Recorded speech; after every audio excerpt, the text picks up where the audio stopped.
All right, and we're back once again with the Lakers Fast Break podcast. It's Gerald Glassford from Pop Culture Cosmos, the Lakers Fast Break, and Inside Sports Fantasy Football, welcoming you once again to another edition of the program.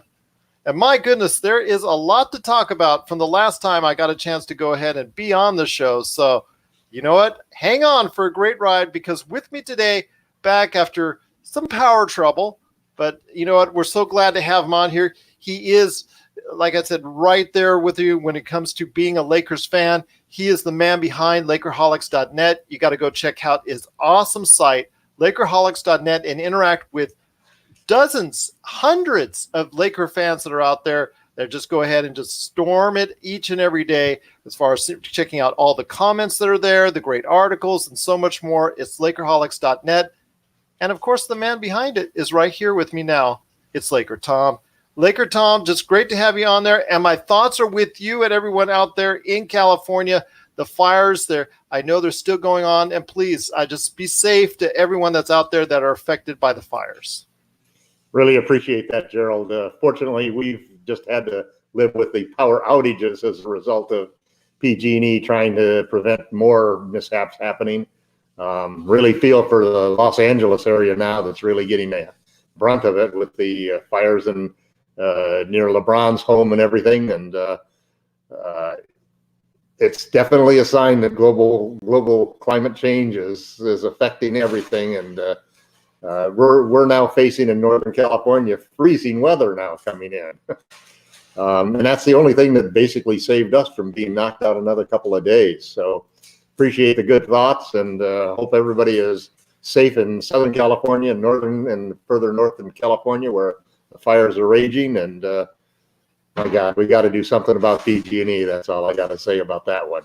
I hear you. I hear you on that. As someone who lived for 25 years in SoCal, who experienced it pretty much every summer, when you're talking about all the major fires that happen and the brush fires, how much it can affect the people that are around you, your neighbors, the families, everything of that nature. It is something that's very tragic. I appreciate LeBron, who himself has been displaced. His family has been displaced by the fires. He could always, he's talked about it on Twitter, but you know what? His jumper and his performance hasn't been displaced. It's been great news for the Lakers, but I do want to give him kudos for going ahead and providing meals to the firefighters out in Los Angeles. So I want to give him big props on Taco Tuesday, of course. It had to be on Taco Tuesday with a taco truck, but still, nonetheless, very gracious of him to do so, to allow, to go ahead and put the money out for that, even though he himself is displaced by the fires that's out there. But again, his performance hasn't been displaced, but we'll talk about all that coming up here on the show. We're going to talk about the, overall what's been going on, because since we last talked, my friend, 3-game win streak, we're heading out on the road looking a lot better than we did this time last week. Yeah, it's been an amazing 3 games. It's kind of funny that the competition starting with the Jazz, which was a pretty good game and a close game, but the third quarter we really broke out, and that sort of set a tone for these third quarter breakouts. I was looking back through the team stats for the defensive ratings by quarter for the team so far. We currently rank as the number 4 defense in the league. And our performances in the first and second quarters were not so great. I think there were 4 and 6 or something like that. But we came into the third quarter with like a 79 rating that was hands above the best rating in the league. And if you go back and then look, I took a look then at the stats for the individual players to see who is playing defense. And you'll remember from our initial talks at the start of the season that there was a lot of talk about all of these veteran players that we have who at one point in time were former all-defensive NBA players. We had 9 guys who have defensive ratings under 100, including all of those veterans, headed by Caruso's been doing a great job on defense. LeBron has been actually under 100, which is the first time since I think his second or third year in the league when he had that good of a rating. Dwight Howard has been outstanding. It's almost a shocker right there for you. Well, remember I told you that Howard was going to be the surprise. my surprise pick for the player other than LeBron or AD, who was going to really be a force for the Lakers. He kind of stumbled around in that first game, but he's come to life. And I know one of the people on the blog had one of the big discussion things we'd had is what has been the trigger behind this third quarter resurgences that we've had in the last 3 games.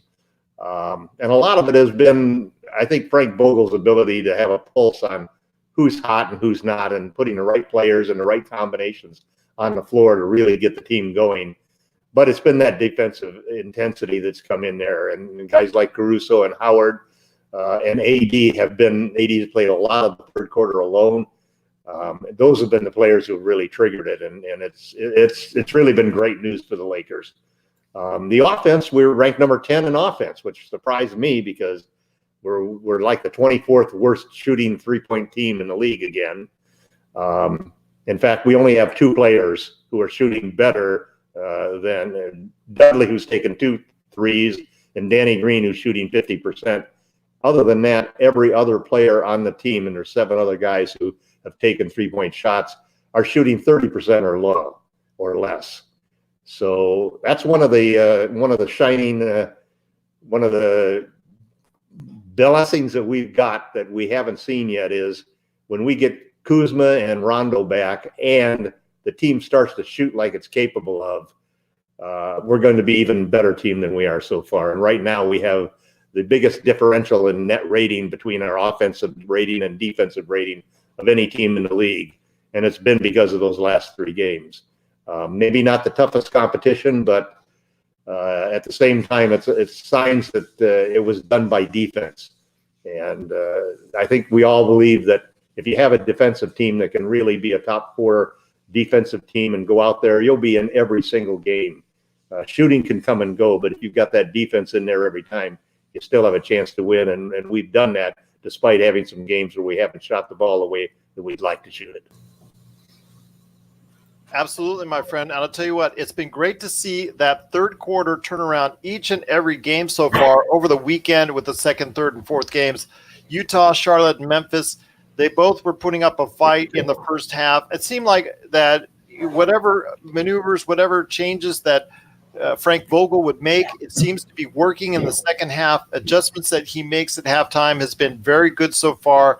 I mean, it's led to whether it's midway or whether it's late in the third quarter, each and every time they get that burst of energy that just seems to cause the separation between them and the other team.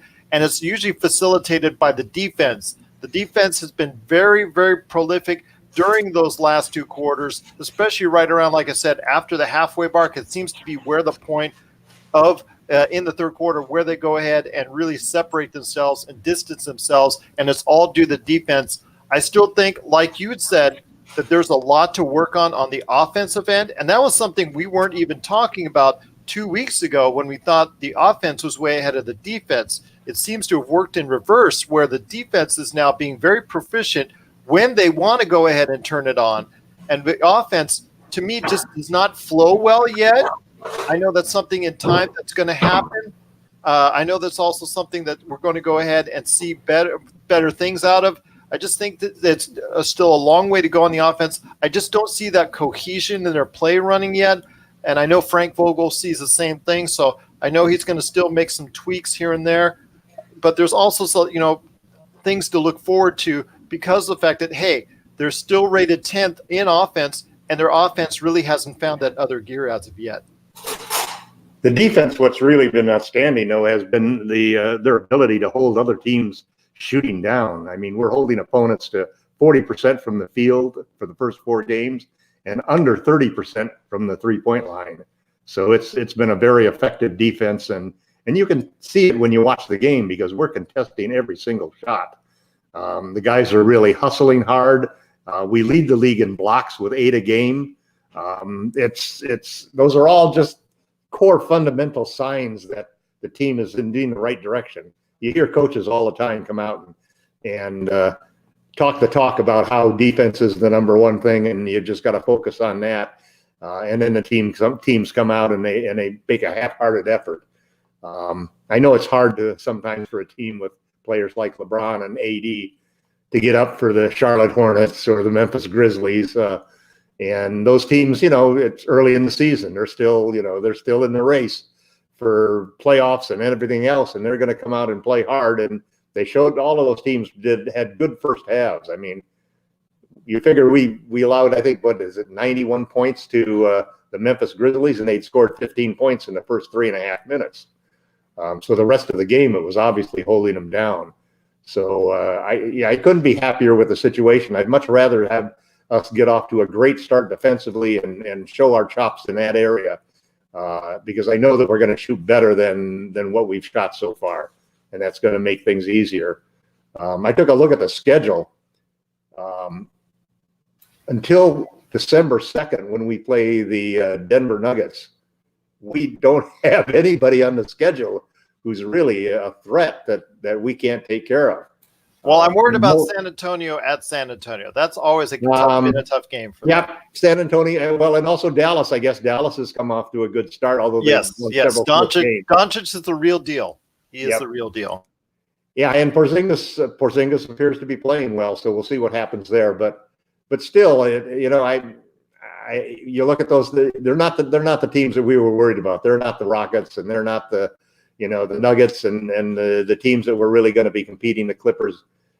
So we've got a stretch of almost 13 or 14 games during until we play the Nuggets that we should be able to win, 12 of those games, maybe lose a couple of games. We might have a letdown here and there. And I think that's the key to going through that stretch without losing a game to somebody you shouldn't lose a game to. If we can be that kind of team during that period of time, I think we can start to get a little bit of separation and a lot more confidence and trust that we're really here legitimately one of the best teams in the league. And I think the heart of that whole matter, probably the biggest thing that I've seen happen in the last 3 games has been the emergence of LeBron James and Anthony Davis as what I call the Smash Brothers.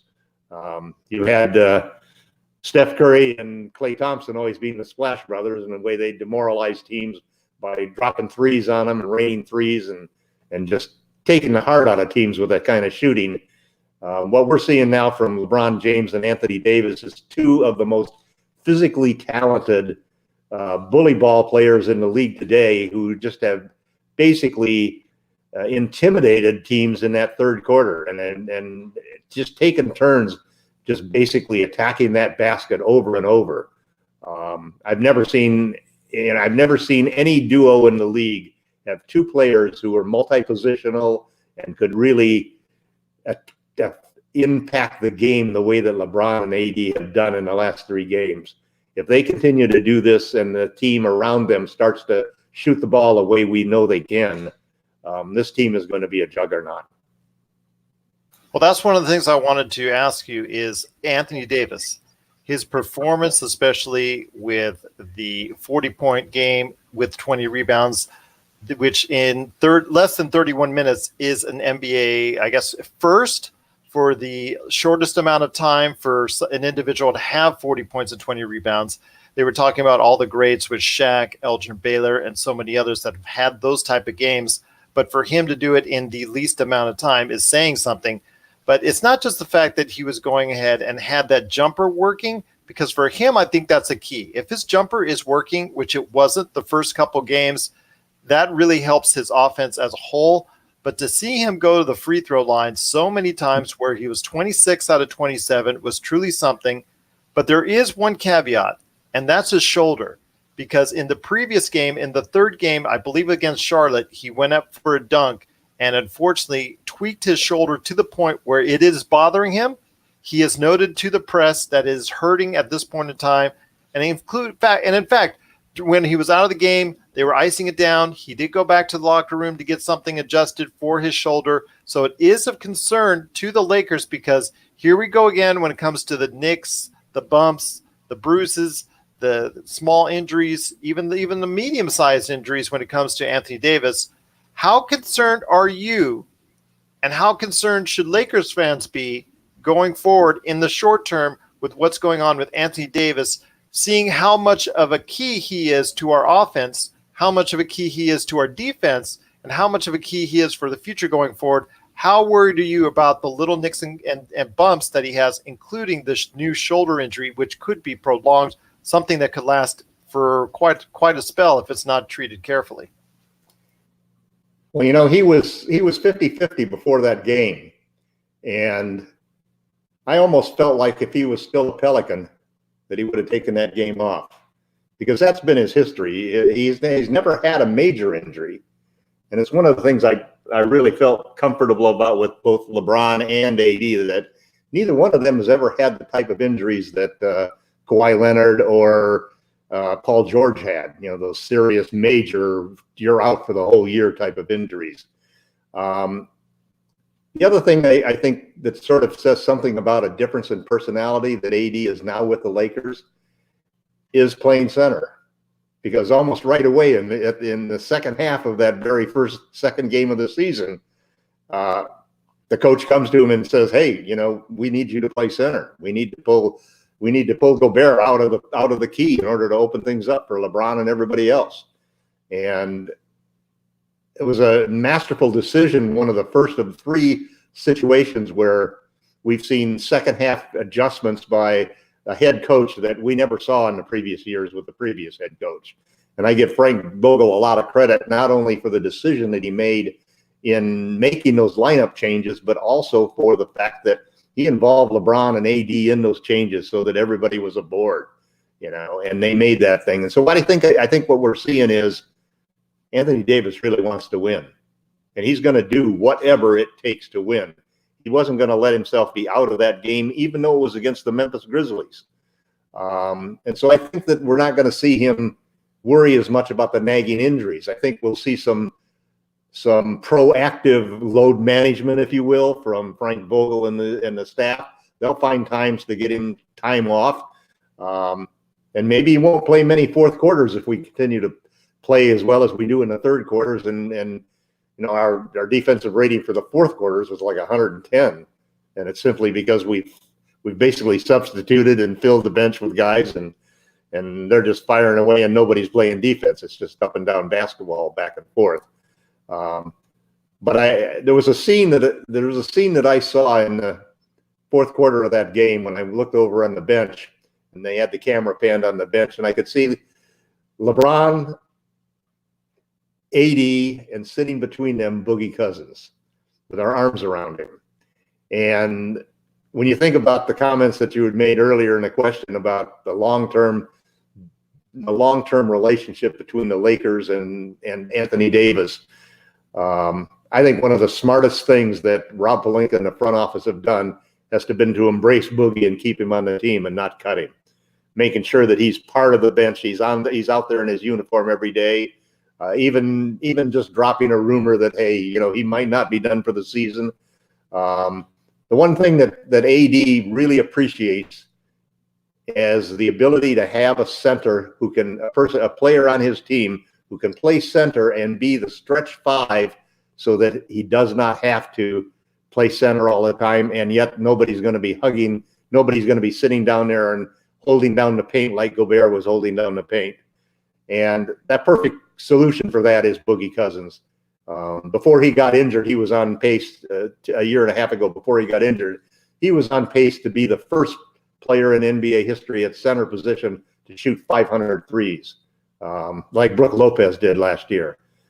So I think that the Lakers are playing the whole game of how to keep Anthony Davis happy. They're making all of the right moves. They're involving him in all of the decisions. But at the same time, what I was hoping would happen, which is AD's competitive juices are flowing, and he doesn't want to sit out just for a small injury. He's going to go in there. He's going to play hard. And he went to the foul line 27 times. I mean, that's a lot of banging down underneath and hitting the deck over and over. I mean, he looked like Embiid. He was on that floor so many times. So I think it's a sign that they're really serious about this. And I think the combination of AD and LeBron is going to wear teams down with their physicality. They can really we've never seen a combination of two players who can bully the opposing team in tandem or taking turns the way that we've seen these guys go. And that's not even including that's not even saying that when you include as far as Dwight Howard or when you include JaVale McGee into the mix, you could be literally having a huge front line right there that could really do some damage, especially if teams go small. If they decide to go reverse that and go big, it could lead to a lot of issues for the opponents, coming up in those games, provided AD can stay on the floor. At least he's willing to gut it out with the shoulder injury. I know there's some other teams. In fact, the Clippers, Kawhi is already sitting out a game. And it's only game number 5. So that's very interesting that he's already sitting out. I'm sure that they already have this schedule on rotation when they have him going ahead and sitting out. But it's interesting that LeBron and AD also want to go ahead and play with each other, and they want to stay out on the court, at least for now. I'm sure that they're going to go ahead and rested. And Anthony Davis, with his shoulder injury, however or whatever the extent of it is going to be in high consideration for one of those rest days coming up in the near future, I think. So we're going to have to be prepared for that. It's just to a point, when do you do it and how do you do it? And do you do it starting on this road trip? Because coming up on this road trip, starting on Friday, we're going to have a return, my friend, a return of Kuz, the Mr. Puma himself. Kyle Kuzma is returning back into the fold. If you're sitting there on the Lakers bench and you've got Kyle Kuzma running in saying, I'm ready to play, coach. I'm ready to play. I'm back in. What would you do as far as what kind of minutes? Because I know there's going to be some type of restriction, and he's had no training. Yeah. He's had no previous games as far as getting in there, getting his wind, getting that conditioning going. So what would you do as far as Kuzma, getting him back into the fold, possibly gradually, because putting him back in hardcore and expecting him to produce at a high level, I think is unrealistic as of now. But if you do it right, it may be just something that they can count upon maybe by the end of, not in the end of November, maybe in 2-3 weeks time, you could really see him as a solid contributor, or even the contributor that you were hoping to get when he started to go ahead and make those claims about how effective he can be for the Lakers. Well, it's going to be fun to see Kuz back on the floor, and I'm really excited. When you looked at the choices that the Lakers had, and salary cap issues were obviously part of it as to who they were going to keep of the young core when they traded for Anthony Davis. Kuzma's the perfect person to be in that position, because he's the guy who got along with LeBron best, fit best with him. I think LeBron's assists to Kuzma were equal to his assists to all of the 3 guys that we traded. So we're gonna. He also adds something that we really haven't seen a whole lot of, which is guys who can play off of the ball. Because almost all of the shooting that we're seeing taken is guys getting handoffs off of picks and situations like that. We haven't seen the guys splitting to the basket other than the bigs getting dunks. So I think Kuz adds another factor that he's the perfect fit to play along with LeBron and AD. And I expect at some point in time that you'll see a closing lineup that probably is going to include Kuzma in there with them. How soon does he play and how many minutes does he play? I think he gives a chance to play fewer minutes for LeBron and AD in some of these games, especially over the next month when we don't have as heavy competition. Now, that may not happen to the 2 games coming up on the road trip, but I expect to see him get some good minutes, maybe 20 minutes a game, even to start off with. And what's going to be interesting is when Rondo's ready, and he's probably the bigger decision maker. I know that it's funny that I was reading an article where the comments were that Frank Vogel was actually trolling Laker fans with his comments about Rondo playing 30 minutes a game, because you know how many Laker fans, like Gerald Glassford, are down on Rondo and don't want to see him, take away minutes from other people on the team. Same thing with KCP, although I noticed that KCP had the 4th best defensive rating on the team, even though his shot's not hitting. Yeah, but don't tell me his shot's back, because when the Lakers are up by 25 and he can hit 4 shots in a row, that's great. But when the money's out there and you really need him to produce at a time you need him to produce, he's not so far, and he hasn't really. He's just a roller coaster. He can get that 25. He can get that 25-point game. But after that, you're going to get a lot of donuts. You're going to get a lot of bad things with him, and it's just his inconsistency. His inconsistency has been an issue with Laker fans such as myself? Well, there's going to be a problem with the guard position with the minutes at some point. We all know that because there are just too many guards and not enough minutes. One of the things I think is interesting that Frank Vogel basically said that he likes to run his starting lineups in 5-game stretches. So we just had 4 games, and Friday is the 5th game, and then possibly he might make a change. And the other thing he's talked about, which I find is very interesting, and I actually like the idea a lot, is the thought of having a rotating starting position for center and point guard depending on the matchup, where you would either start Rondo or Bradley depending upon whether we need offense or playmaking and who the other point guard is. And you would then also rotate between or alternate between starting JaVale McGee and Dwight Howard at center, again, depending upon the matchup of who's the center that they're playing against. Now that's kind of unusual because most teams really like to have a set 5-man rotation to start the game, and maybe they'll have a different 5 to finish the game, or they'll go with a hot hand to finish the game. But generally speaking, they like to stick with a rotation. And one of the things that I really like about Coach Vogel is that he does tend to stick with the hot hand, but he's also not afraid to make some changes, especially if he doesn't see what's happening on the field or on the court is really working. And that's, I think, one of the things that's fueled our strong third quarters has been those moves that he's made. Caruso also, by the way, was like the 2nd or 3rd best defensive rating on the team. So, I've been a little bit down on Caruso because every time he gets in the paint, we don't see a good bounce pass, and it's almost a turnover every time he runs a pick and roll. But I know he has one of the highest point plus minus, but he has a great plus minus. But and I agree with you in the fact that he's not looked great. He did not look like the guy the last 25 games of last season. Yep. He's not really gelled yet himself, but the results are there. When he's been out on the court, they have produced, and the team overall has been the better for it. And his defensive rating has been excellent, and he's made a couple of stellar defensive plays. So it'll be interesting to see. I mean, at some point in time, I guess everybody's kind of expecting that we're going to see Rondo at point guard. I'm interested to see how, of all of the players who at one point in time were all defensive, every one of those guys who's played so far is among the top 6 or 7 players on the team in defensive rating. Bradley's been great. Howard's been great. LeBron has been great. And AD has just been spectacular, and Green has been spectacular.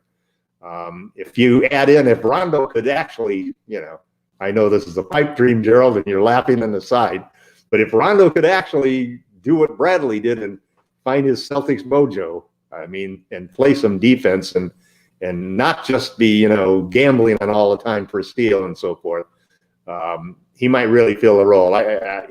He's been shooting the ball well in camp and preseason.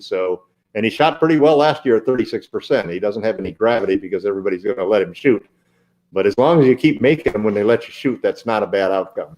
But that's the only thing he was doing, because his true shooting percentage after that, meaning everything else he was shooting, was missing. That's the problem, because his true shooting percentage was one of the worst in the NBA for a rotation player.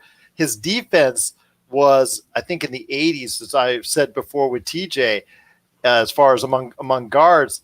That has to be improved upon. That has to be something. He cannot be a sore thumb when he gets out there. He has to show that he belongs. Yes, the Lakers do need another playmaker on the floor at times when both LeBron and AD are on the floor. I agree with you there. I'm not going to say otherwise. But you can't tell me you take the good with the bad when the bad can be really bad. That's the problem. And that's something I see, especially if LeBron and AD are on the floor, and especially on the offensive side. And yes, he's going to facilitate the ball, but the ball comes right back to him, and he cannot hit the shots that he is given because they're going to give him a lot of shots. Then Rondo becomes a liability that I know even you would probably say, hey, it's time to take him off the floor. Well, I think that Rondo's going to have a role on the team. I don't necessarily think he's the right person to start because I really see his value being when LeBron is off the court. He had a good relationship with AD, and AD likes him. You got two personalities in Rondo and KCP that Laker fans tend to ignore the simple fact that the guys on the team who really count, meaning LeBron and AD, like both of those guys a lot. If you're a clutch sports guy, you're part of LeBron's family. So he treats KCP like his kid, and he, so I'm going to give them both a chance. I mean, Jesus, if you look at the situation, Gerald, my suddenly becoming a big supporter of Dwight Howard, anything can happen, man. We may 2 or 3 podcasts from now see you touting all of the great talent and contributions being made by Rajon Rondo. Anything is possible. Anything is possible. As the vaunted Kevin Garnett once said, anything is truly possible. So all I say is this: when it comes to KCP, like what you said earlier about being under LeBron's wing and all that, if he is his kid, then LeBron needs to tell his kid to start shooting when it matters, start making those shots when it matters. So I'll tell you what, right now, somebody's going to go to the bench when other guys start shooting and hitting. Yes, because there's just not enough minutes for guards, and so it'll sort itself. It'll sort itself out, I think. The other thing too is that go ahead. Frank Vogel's done a great job of creating what's the priority on this team, which is defense. And you look at the other player who was a horrible defender last year, as well as Rondo, was LeBron James, who basically didn't give a darn for defense because he was resting. And he was horrible off the ball, and there's been a couple of times you've seen that this year where the guy's all alone underneath and it's LeBron's guy. But the simple truth of the matter is most of the time he's been really engaged and really working hard at it. And I think that even though Rondo may not be the Rondo of the early Celtics days, you're going to play defense on this team or the other guys aren't going to stand for it. And so I think that if Rondo can play defense, that takes away a lot of the criticism of his ability to impact the game. If he can play defense and he can become on offense playoff Rondo, the guy who can deliver 10 assists in the game, backing up LeBron, then there's a spot for him on this roster. There's a spot for him to carve out minutes and become an important contributor in the team. So we'll see. We'll definitely see on that as they head out for a three-game road trip. Heading off first, they're going to go to I had this right there. They're going to heading out to Dallas on Friday, San Antonio on Sunday, and then Chicago on Tuesday before they head back 1 week from Friday back to Staples Center and face off against Miami. So it's a 3-game road trip. We'll see how well they do on the road. This is going to be something that's as far as a test for them to see if they can go ahead and keep that defensive pressure up, if they can get a little bit more consistency on the offensive side, and if Kuzma can start getting integrated into the actual team concept, both offense and defense, little by little. We're not asking for much right away. I think that would be unfair to ask, but here in maybe a 2-3 weeks time, we start seeing the Kuz of old, and that would make the Lakers even better. And that would be something just truly, that would be something that a lot of people I know, including myself, and the big Lakers Kuzma fans that are here at my house, really happy to see if it pans out like he says it's going to, and like we as Laker fans hope it will too. Well, what's your prediction for the next 3 games, Gerald? Well, my prediction, I think they'll go 2-1. I think they'll go 2-1. Who's the one? The one, I think, you know what? Of all of them, it's going to be San Antonio. They've never played well in San Antonio, except for the .04, but the .4 from Derek Fisher. But San Antonio doesn't like to talk about that very much. So, but 3-0. yes, 3-0. 3-0. There you go. Always thinking positive. That's great to hear. 3-0 right there for you. If that's the case, Kuzma will be the number 3 scorer in the team. Maybe in that third game. He's not going to get enough minutes in the first game. He's just going to be too window. But I think he's going to come out, and I think that rework jump shot that he's been working on is really going to affect. He looked good working out with Phil Handy. He's had time off. He looked good at USC basketball the time he was there. So yes, yeah, I agree with you on that. I do see improvement for him and for helping out the Lakers. I'm excited for that. And it's going to be hopefully a great road trip coming up for the Los Angeles Lakers. Before we head on out, LakerTom, and before I make an announcement on exactly some changes that have been made with the Lakers Fast Break podcast, I want to hear your thoughts exactly on what's going on with Lakerholics.net and why people need to follow everything that goes on with your awesome site, Lakerholics.net. Well, we're off to a great start at Lakerholics.net, and the traffic has really been up. There have been a lot of people participating. We've had a couple of new additions to the site that have been people that used to follow the old LA Times Lakers blog, which is where most of the regulars on Lakerholics.net actually came from. When they closed that site, and I think it was when Mark Medina went to work for another newspaper.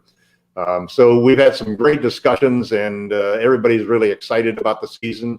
The surprising amount of support for Dwight Howard. There's still the large factions that are questionable and not trusting KCP and Rondo.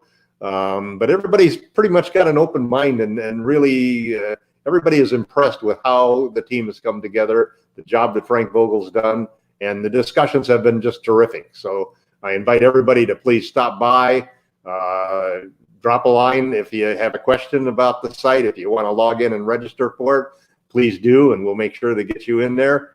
But it's been a good it's been a great stretch, despite my not having much computer access or internet access. Thank God for my phone, though. It's the only thing that keeps me in touch. But there's not a better time now to want to get into a Lakers blog with a bunch of other intelligent and diehard Laker fans who are itching to discuss all of the intricacies of where the Lakers can go and what are the next steps, and finally enjoying being a Laker fan in the purple and gold after 6 years of frustration and failure. Absolutely, my friend. It is a great time indeed to be a part of it. So join the conversation today at Lakerholics.net. That's LakerHolics.net.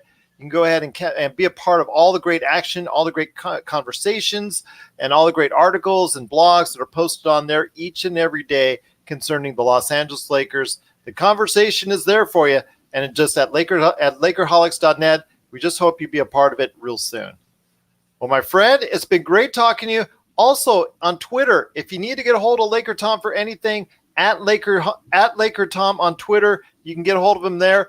For us here at the Lakers Fast Break, first off, if you have any questions for the show, you can always send it to us, LakersFastBreak@yahoo.com. Also as well, at Lakers Fast Break on Twitter. And just to let everyone know out there, there's been some things going on in the background as far as getting this show on more platforms. So I'm proud to announce that we're now finally on, not only on Anchor, not only on Spotify, not only on Stitcher, and also Bullhorn, which is my favorite podcast app that's out there. But I tell you what, we're on Breaker, Google Podcasts, Pocket Casts, Radio Public, and just a great amount of podcast outlets that are now on there. And then the next few days, we have been told we will be on Apple Podcasts. Finally, it's been a long time coming, but Apple Podcasts, that's the big cheese in the podcast universe. And we're going to be on there very shortly. So everybody out there that loves Apple Podcasts, look for the Lakers Fast Break there. And if you can, please, we truly appreciate it. Once we get on Apple Podcasts, please give us a 5-star review. We need all the 5-star reviews we can, because the more 5-star reviews you have, the higher and faster you go up on the food chain, the more notice you get, to the more people that get interested in your show, the larger your show gets. I'm not going to lie to anybody out there. That's what I think the formula is those 5-star reviews. So if we get on when we get on Apple Podcasts, please, we would just be so indebted to you if you get us a 5-star review. We couldn't thank you enough for that. And if you do, you can post a question on there. I'll actually read it on the show, and we'll go ahead and get that answered for you as well. Well, it's been awesome, my friend. Always stay safe up there. I'll tell you what, and to everybody in California that's experiencing any displacement or any trouble due to the forest fires, whether you're in Southern or Northern California, our thoughts and prayers are with you from Lakers Fast Break. But any last thoughts on the way out, my friend? No, I think it's going to be fun. Personally, I'm just glad to have a television again. Now, watching games on a smartphone is is really a strain. So I'm looking forward to this weekend and actually having some good Laker games to watch and seeing the team grow and seeing Kuzma play. Yes, it will be great to see finally Kyle Kuzma play with this year's iteration of the Los Angeles Lakers. Looking forward to it. Also, as well, seeing how AD will continue to play. Hopefully, shoulder will help, heal up, maybe get a little bit stronger. Hopefully, he will not have any continual issues with that shoulder, and he'll get stronger. And we'll see more great play from him, LeBron, and the rest of the Los Angeles Lakers, and that defense. Hopefully, we'll see that transition over the next 3 games. So next time you and I talk next week, hopefully we'll be able to talk, like you said, 3-0. We're hoping for it. And I'll tell you what, it's going to be great to see all that's going on this weekend right here at the Lakers Fast Break Podcast. Thanks for watching.